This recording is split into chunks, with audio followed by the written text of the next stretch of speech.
Solari.com is her website. Our websites are Infowars.com and PrisonPlanet.com. She's Catherine Austin Fitts. I was talking to Birgitta Jones-Dottier, leading the charge to beat the banks in Iceland, not tooting my horn, an example of what you, the activists, have done. A few months ago, she got a copy of the Obama deception, and she already knew a lot, but that helped, give her even more info. And so another example of how the Obama deception, Fall of the Republic, the type of effect these films are having all over the world. Every few days, I get newspapers calling up saying, these films have been seen tens of millions of times for free online. How much money are you making on those free views? And I say, nothing. I don't want money. I want freedom. I see every person we wake up like a diamond in my hand. I'm into defeating tyranny. Again, it's a hierarchy of needs. I own stuff, but stuff doesn't own me. I'm into truth and justice and liberty. I know that's not corny. I know that's real. I want my children to live in a free society, my son and my daughters. I want my grandchildren who aren't even born yet to live in a free society. They won't even be able to have children under the one-child policy if the globalists are successful.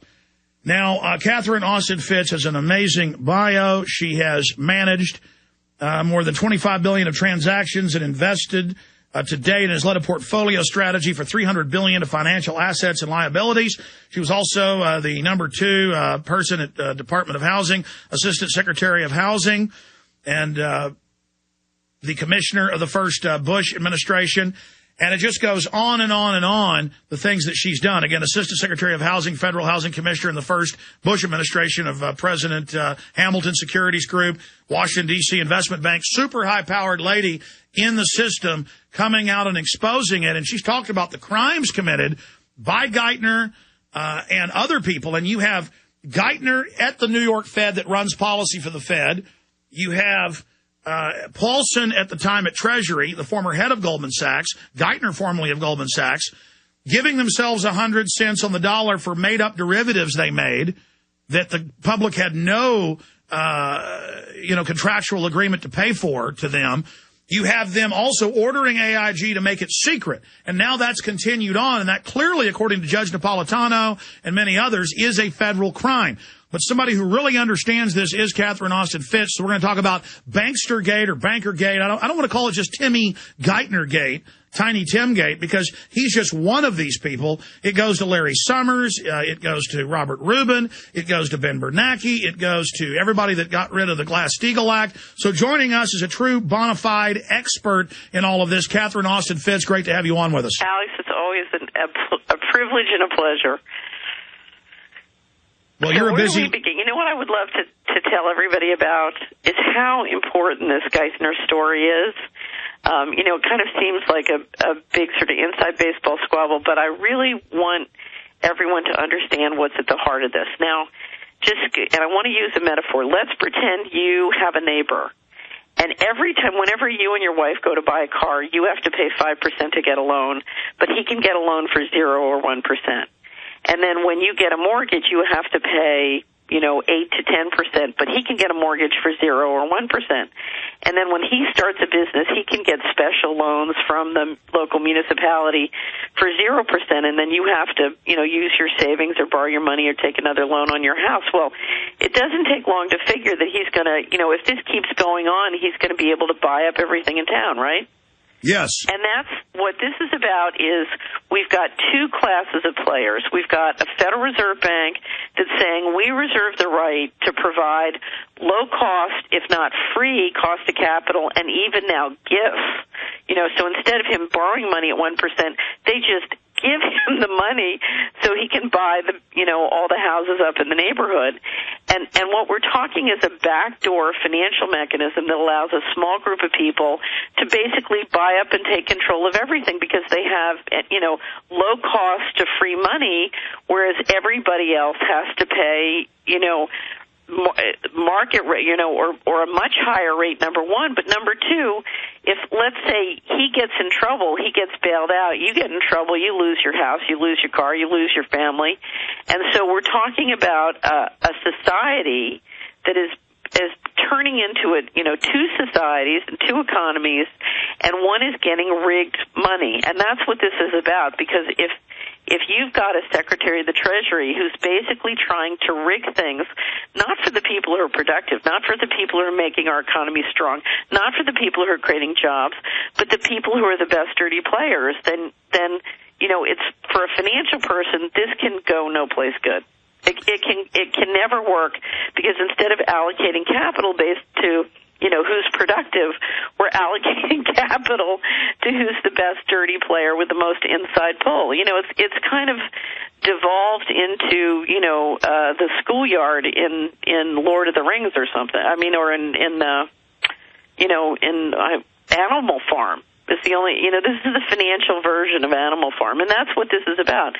Because we've seen, since the beginning of the Republic till 2 years ago, in all the wars, Alex, in all the programs, in all the government waste, in all the government spending, we build up $12 trillion of debt.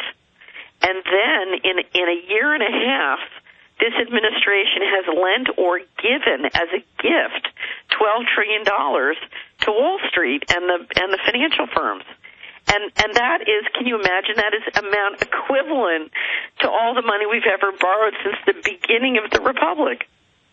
It's incredible. It's a financial coup d'etat.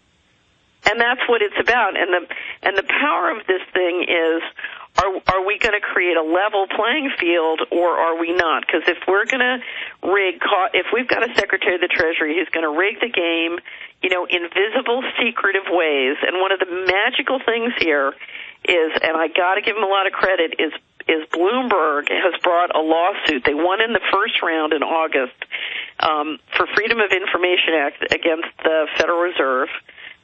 Brought a lawsuit and won in the first round in August, and the Fed has now appealed. It's in the Court of Appeals, and the Fed is saying we need the ability to lend an insider group of firms $2 trillion, which is part of the $12 trillion, and not tell you who got it and on what terms. And we don't have to provide that under Freedom of Information law. It's an arrogance which takes your breath away. And they're setting the precedent to do even more in the future. And you talk about a rigged game where they get the free money and now it's just given to them. They then use that money as weapons to buy off states, buy media, buy infrastructure, blow out third world countries, now blow out first world nations. And they have their people in both parties, as you know, in all the major regulatory positions. And I think that's why they're so arrogant now, is they're going for broke. The big question is, and I want to get into how we can push to get Geithner indicted or a special prosecutor or something like that. But the big question is, where are they headed if we don't stop them? Because they have the incentive to shut off money to Main Street so it's destitute, so they can come in and buy it up for pennies on the dollar. Right, and that's what they're doing. I mean, the reports now, if you look at the commercial real estate market, and we haven't begun to see all the falls in the commercial real estate market, they're talking about buying things at 50% or less of, the market height. And this is what I saw as Assistant Secretary of Housing. I came in as Assistant Secretary of Housing in 1989, and at the time, FHA was the largest property owner because of our foreclosures, and then the RTC got created to handle the dispositions of the S&Ls. And we started to auction off where my secretary was on the board of the RTC, and so I was involved.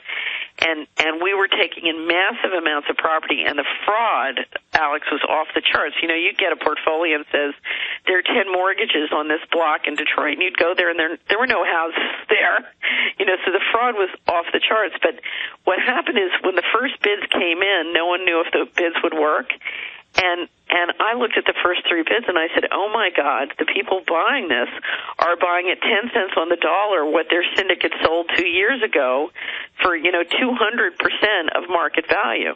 So it was a pump and dump, and they were going to make, they were going to triple, quadruple the money they'd made selling out at the high. So this is a scam. And I think part of what may be different this time is you now have something you didn't have in 1989. We didn't have the Internet. We didn't have, Alex Jones. We didn't have all these different ways of communicating and seeing how monstrous the game was. And the fraud is much bigger. Oh, the fraud is so much bigger because they played the game. The black budget game happened in the real estate market, in the mortgage market, in the 80s, but it didn't happen in the securities market. And the other thing that didn't happen, Alex, was we didn't have what's called the plunge protection team, which is if you look at the market manipulation done by Treasury and the Fed as a matter of policy, we didn't have that. And so, a firm like a Goldman Sachs or the firms involved in this squabble now with Geithner, they didn't begin to have the opportunities to trade on inside information that now exist. You've read the stories of front running or naked short selling. All these things have been documented, and I think, when I live in Hickory Valley, Tennessee, and when I first moved here in 1999, saying, that's it, I want out of Washington and Wall Street, they've gone nuts.